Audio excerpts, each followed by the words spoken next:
I want to share with you how I cut off a third from my total amount that I owed for the mortgage of my house. There are only two things that I did to cut off a third from my mortgage total. When we first got the house, it was going for $155,000, and right now we are just around $100,000 within 3 years, and this is our 4th year. And there are only two things that I really did, and I'm here to just advise you that you can do the same things if you want to cut off some of the money as quickly as you can. First of all, I want to mention that according to Proverbs chapter 22 and verse 7, it says that a borrower is a slave to the lender. As a child of God, it's very important that you cut off your debt as much as possible. If possible, owe no man nothing but love. And like I mentioned in my earlier video, is that a mortgage is more like a death pledge.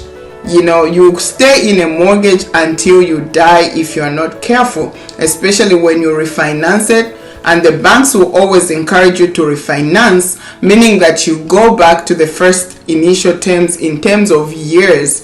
They might reduce the interest on you, but at the same time, you still owe them for a longer period of time. And the longer you owe them, the more advantage it works for them. So you can be able to cut off some years from your mortgage by just doing two things that I did. And this is what I'm going to share with you. The first thing that we did, I shouldn't take the credit, it's me and my husband. The first thing that we did was to make bi-weekly payments. Instead of making one payment for your mortgage, split it into two.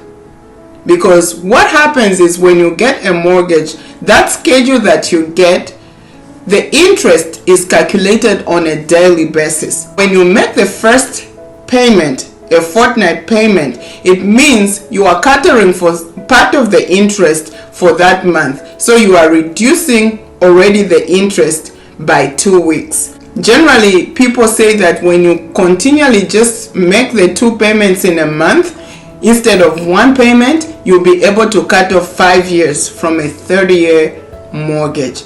That is big already, you know. So you can start by going to the bank and asking them if you can make two payments. And if they allow you, then you are good to go. That's going to help you to reduce your mortgage so quickly, because the interests are calculated on a daily basis. And if you just make one payment at the end of the month, it means you'll be paying the interest for the whole month. But if you cut it in two, then you are paying on only 15 days of a month. And also you can make your payments for your mortgage every week. Every week. That would even reduce your interest even further. So it depends on the bank where you have a mortgage. You can talk to them and they can help you with that one. And the other thing I did was to pay a little bit more than what we were supposed to be paying every month.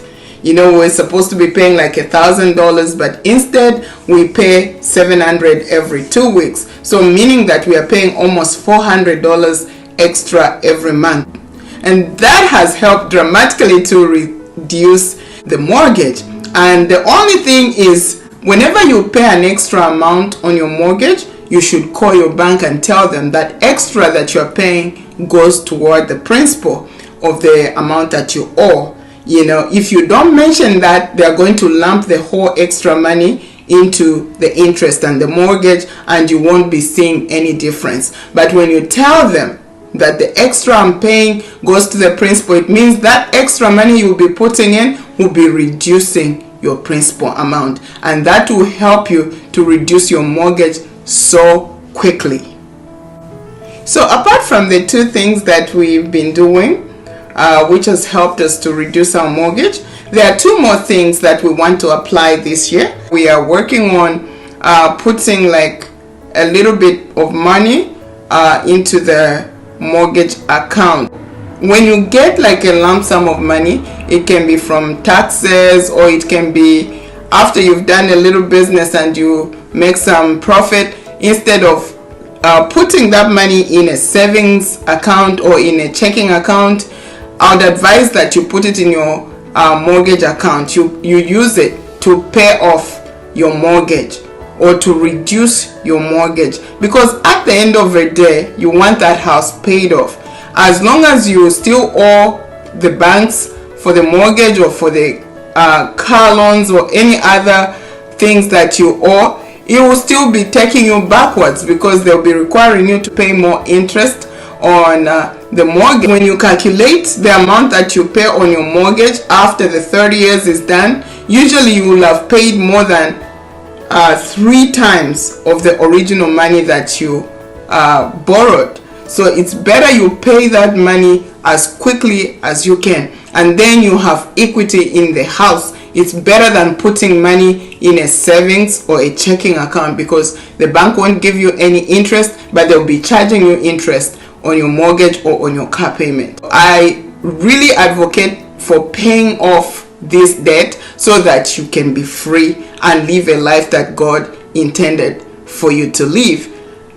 I know it's not possible to be completely debt free, but you can work on reducing your debt by being strategic and being intentional about the things that you do. Please leave me a comment about the mortgage, what you think, or what you want me to talk about in the next video, and I look forward to talking to you very soon. My desire is that in this year of redemption we become debt free and we can live lives that we were created to enjoy. I'll be talking to you soon, and thank you so much for watching.